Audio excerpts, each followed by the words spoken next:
It's Karyl Morris from the Visibility Sessions, the franchise edition. And today I have with me Becca Ruke. Becca, welcome. Hey, thanks for having me. You are welcome. And I'm so glad that you take the time to join us and chat with me today.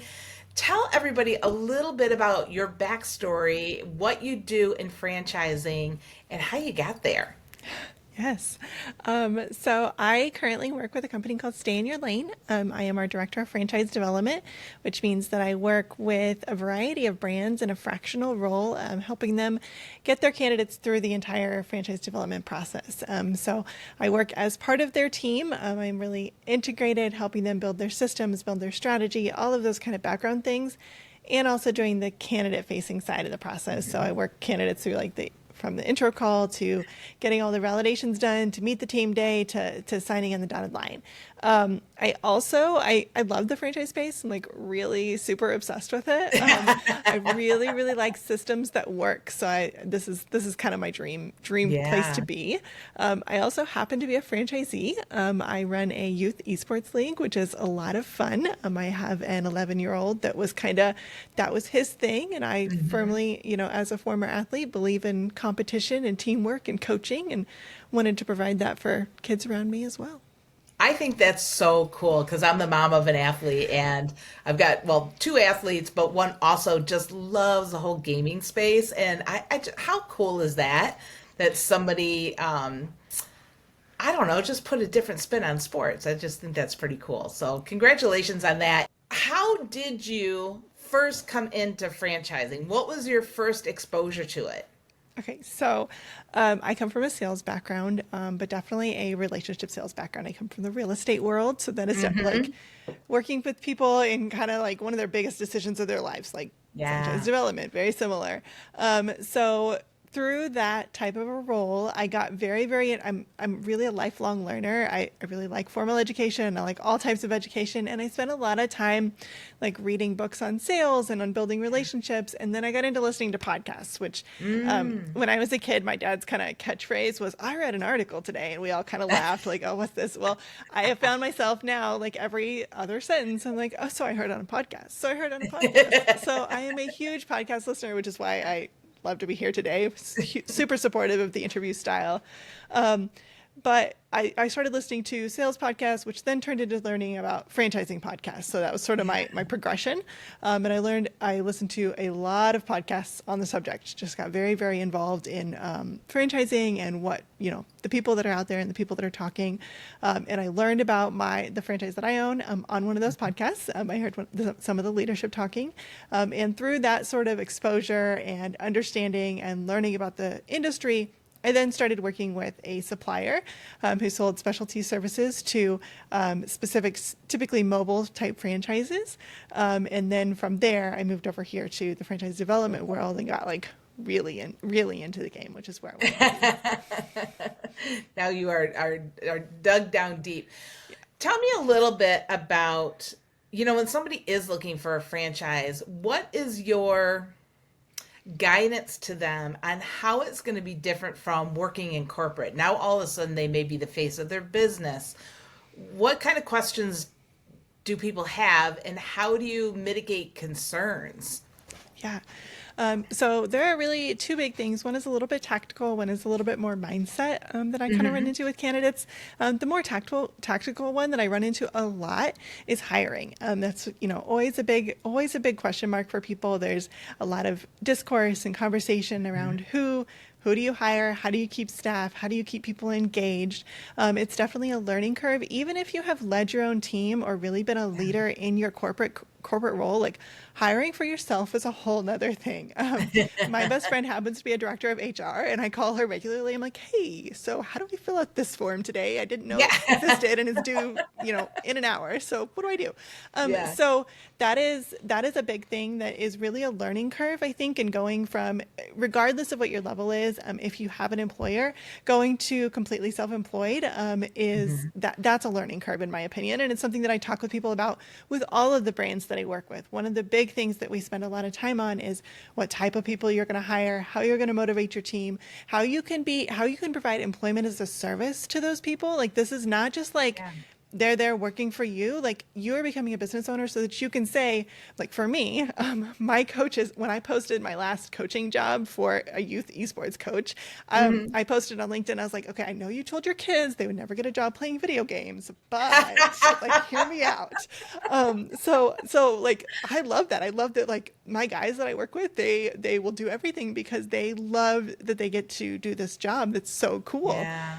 And there's something about that in any form of employment that you offer, whether it's, I work with a commercial cleaning brand, and like, that doesn't get as cool as video games. Most things don't. Yeah. But there's a lot of value that you can provide to your employees by offering that employment opportunity.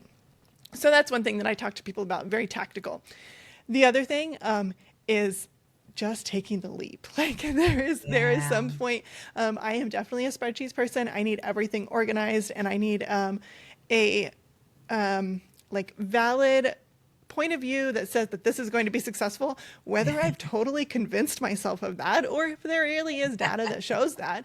But at some point, you have to take a leap. And I was just talking with a candidate the other day where that was the whole conversation. So we're like, we think we've answered the questions. You know what you need to do. You know what it's going to look like. I've given you as much insight into the experience that I think I can, but Hmm. at some point in that process, it's going to be a leap, and that's Yeah. the piece that does end up being, I think, the hardest. It's definitely the hardest for me in anything that I Yeah. do, but I think that's one of the hardest things for new franchisees as well. Well, one of the things that I'm so intrigued with on the franchise front, and I've heard this from multiple people, regarding the fact that franchising is like entrepreneurship with guardrails. And I really like that, because so often, like you just said, you have to take a leap, right? And isn't it better to leap with a parachute? Yes, yes, and people to talk to. And yeah, and I mean, if you're going to get into franchising, you're buying into the fact that there are systems in place and there are frameworks in place and there's people that can help you. And I just think that's so brilliant. What Tell me a little bit now, you are in the development space, but you're also an owner. How do you manage your time, and how are things different? Like, do you understand when people are coming in to buy a franchise from your company that you represent? Do you find yourself now more reflective because you're a franchise owner? Yes, absolutely, all day. So my university degree was American Studies, which it's like when you took social studies in elementary school, it's like social studies, like, to the bachelor's degree. And the whole point of that degree was the connections between different areas of study. So it's not like a specific, like, I am studying history. You're studying Yeah. history, compared to science, compared to, in my school, religious studies, compared to, putting all of those connections together. And that has always been like my thing that I love. I love making Hmm. connections between things. And so I do that, like, all day, across the variety of things that I do in the day. So Yeah. it's, I'm talking with a franchisee, and, I can share an experience that's similar or that's related, or I hear something that a franchisor says, and I'm like, oh, I should, talk to my employee tonight about that same kind of thing. So I love making those connections across the board, and there are some really, really fascinating ones that happen, like, all the time. Like, especially when I get to sit quietly in calls, I have a lot of connections going. Um, Hmm. However, you did ask about time management, and it's a little bit crazy. I do work from home, and I have a hard time of, like, not working. Like, I sit in this little corner and work at my desk, and that's all I Yeah. do. Um, but it takes a lot of um, intentional management of not just like, Mhm. I'm going to do what comes up today, Right. because in a sales type role, I am beholden to all of the people who need my attention. I don't want Right. anyone waiting on me. I want to answer their questions. I want to be as helpful as possible, which means that I do have to be a little bit more careful about being intentional about my time. So saying, like, Yeah. okay, like, right now I'm working on this project, or I am going to focus on this thing. And especially when you have, like, I don't know, a day job. And Yeah. the thing that my league happens to work in the evenings most of the time, because that's when kids are available. Right. And it can't just be like what I do when I'm available or when I have time. I have Mhm. to be very intentional about, like, grabbing that time, and that time is dedicated. And Yeah. sometimes that means that I am dedicating my Saturday mornings to a specific activity because there Yeah. just aren't enough hours in the day. Yeah. What's your opinion on, and this would be an interesting question for you to answer, the company that you own, is it considered a semi-absentee model, or do you have somebody that's 100% dedicated to it? How does that work? So it is not a semi-absentee model, and my husband and I are very, very engaged in the business. He does all of the people management. He's more the people person than I Yeah. am. Pretty much in everything in our lives, that's the case. So he does all of the staff management, communications, the Hmm. our teams, all of the kids and their parents and all their communication. Yeah. I do a lot of the background, the marketing, the social media, I do all of the administrative, like accounting and bookkeeping and all those types of Yeah. things as well. But we don't have someone who is like operating that for us. We have coaches Hmm. on staff who like support our teams and are directly contacting, doing the actual work of the business. Yeah. But we are not semi-absentee. We are there at least 3 days a week, but engaged in the business in something around that business probably every single day. Sometimes I take Sunday afternoons off. Sometimes. Yeah. Give yourself a little tiny break, right? Yeah. Well, I want to jump back into your 9 to 5 for a minute. And as a development person, what role would you say that visibility has played in your success? Is it going to conferences? Is it, being active on LinkedIn? How are people connecting with you and keeping you top of mind uh, as the resource that they need? Yeah. So I will start by saying that it is a severe challenge for me. I describe myself like in my job applications, I'm an enabler at heart. I like to help people do things and help them be successful and be, the supporter just behind them. I also am Yeah. much better at one-to-one communication than one-to-many Yeah. communication.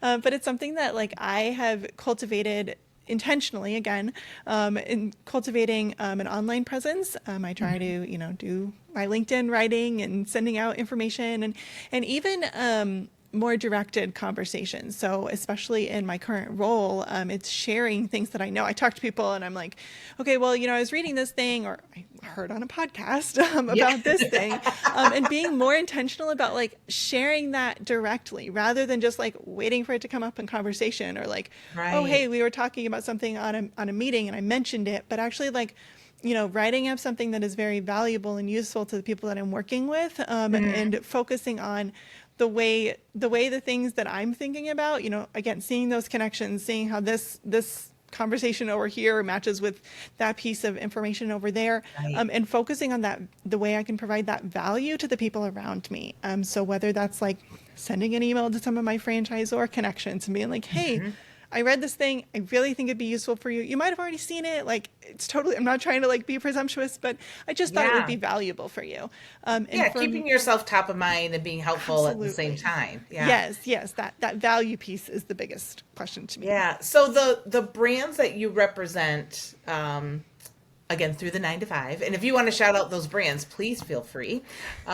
What for again, when a franchisee begins their journey as a franchisee, is there some piece of advice that you give them as far as, hey, you need to be the mayor of the town now, or you need to do local marketing, or you need to be, uh, on a podcast? Is there anything that you guys are recommending that they do to get the word out when they first start? Because here they are, they're 0 to 100, right? And there's probably brand recognition, which they're paying for, but there's not uh, people recognition with the brand recognition for their direct situation, if you will. So, what I would say would be useful for someone like me, which is not always what I see out there, is having a system. I really Hmm. look for brands that have like a specific like like honestly a checklist. Like I need everything written. It needs to be able to check off, right? Yeah. So it's like do this on day one, day two, do this, this, and this, and clearing that down to very specific tasks that have to be done, rather than saying like go make connections in your community, but saying like here go to this meetup, go research three companies that you think would be, good connections for you to work with. I was on my social media the other day, and I'm on a campaign to tag all of the other downtown businesses, like tagging them in our social media, just making sure that Yeah. there's some additional recognition there, and some overlap, and I think that's supporting them as well. It's hopefully giving them some Yeah. visibility as well. But I think having that like a specific list of actual like actionable tasks to do, Hmm. it would be fantastic, and it is fantastic when your franchisor can provide that. I work with brands that do, they have like a specific list of day one do this, day two do this, day three Yeah. do this. But if they don't, creating that for yourself, like going through and being like, for me, I do a lot of chat GPT brainstorming, and I'm like, hey, Hmm. like I think I need to work on this type of a campaign. Can you help me come up with an actual checklist of what to do this? And when it says like post on social media, I'm like, okay, that's not specific enough. Like be more specific for me, Ah, because yeah. I really need this to be, don't make me think about what I got to do next, Right. but just focus on like what the task actually is. Yeah, yeah. I love that. And, ChatGPT can be great for brainstorming, but you do have to keep on digging, right? You have to keep on asking questions. So it's only as good as the input that it gets, but it can be really beneficial. And I love what you just said about make a list, an intentional list of the things you have to accomplish. Because having a theory is one thing, but having a system is a whole different game, right? Mm-hmm. And then the consistency of using that system is what really makes you take that next leap and the next step of the succession of success. Yeah, Yeah. yeah. What would be your suggestion or one piece of advice that you could give to somebody that's just dipping their toe into franchising, whether it's on the franchisor side or looking for their own next business? So I am a huge fan of profiles, like a profile of your ideal candidate if you're a franchisor, or a profile of yourself if you're a franchisee, and really thinking through and like being truly honest with yourself about what you want to do. I'm Hmm. really good at talking myself into things. I'm like, yes, I can absolutely do that. I don't know why I think I can do that. I'm getting better, but and really being honest about what you want to do and what you think you can do well, and leaning into Yeah. those strengths, because I think that's you're just gonna find a lot more joy in that long term. Yeah, I totally agree. And one of the things that when I was building my business and I really didn't know what I wanted to do is I made a list of those things. Who am I at the core? What do I like to do? Who am I without being a wife or a mother or sister or friend? Who am I? What do I enjoy? What am I good at? What at the end of the day am I thankful for? And I totally agree. When you can get very clear on what that looks like for you, you can make some really good, deep decisions. One thing I hear time and time again, also in the franchise industry, is that, it's not passion that fuels the success. It's not passion for the business, right? Like if, oh my God, I love chicken, so I should own this, chicken restaurant. Right. It's what do you want to do on the daily, right? And do the tasks of the owner fit that? Right. No, Yeah. exactly. And for me, that's like not necessarily connecting with people all day long, which is why my husband and I work well together. Yeah. they're, and that's a good thing and a bad thing. And I can, I spent years in local sales, like really trying to build those relationships and going out and doing that. And it was a struggle every day, and it was exhausting. And at some Hmm. point, like, there's value in it. I've gotten a lot better at it than I used to be. But there's value in learning exactly the way that you work and the way that you're going to be successful. Yeah, absolutely. And there's no shame in asking for help, right? And like you just said, you in partnership with your husband, if that's what he's good at, have at it. I'm really good over here. Yeah, right. Oh Yes. my gosh. What about a suggestion for somebody that wants to get into the franchise or side of things? So they're coming from a completely different industry and they really would like to start looking into working for a franchisor? Are there associations or any situations that you can recommend that they look into? So I would definitely recommend making some connections on LinkedIn. There are some great people out there. It's definitely a space to find the right people and work with people, Yeah. because that's the franchising space is all about who you're working with, and there are great people in this industry. Like, they're really fantastic.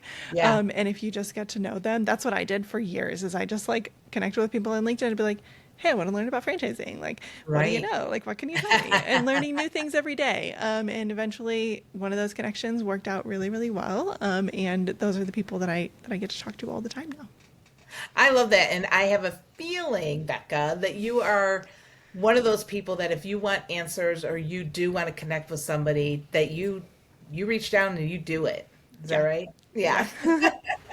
yeah, And I mean, and I think that's a great piece of knowledge for people to know and to understand is that, again, wishing does not make it so. Gosh, if I only, or what if, it's the action step that makes the difference. So whether that's writing your list or reaching out to a person or actively listening to a podcast, those are the things. They're all action items. It's not what if, it's action. yeah. Well, I thank you so much for jumping on. We like to keep these nice and quick, just a nice snippet of information for those that are either looking into franchising or are already there. But we love to talk to the people behind the brand because we don't often get to see and hear what's going on in the trenches, right? Yeah. No. But thank you so much, Becca. Is there a way that people should get hold of you for the esports? I would love if you want to drop a website or information. Please do so. Yeah, so a couple of things. If you want to learn more about the esports league that I work with, the brand is xpleague.com. So check us out. I happen to be in Northwest Wichita, Kansas. So look up Kansas, I guess, if you're around here. Or people can always email me. My email is becca@stayinyourlaneco.com. Awesome. Well, thank you again. I really appreciate it. For those of you out there, make sure to connect with Becca on LinkedIn. She has some pretty funny things to say sometimes. Good one. And also is a wealth of knowledge. So until next time, thank you for stopping by, and we will talk to you another time. Thank you so Take much. care.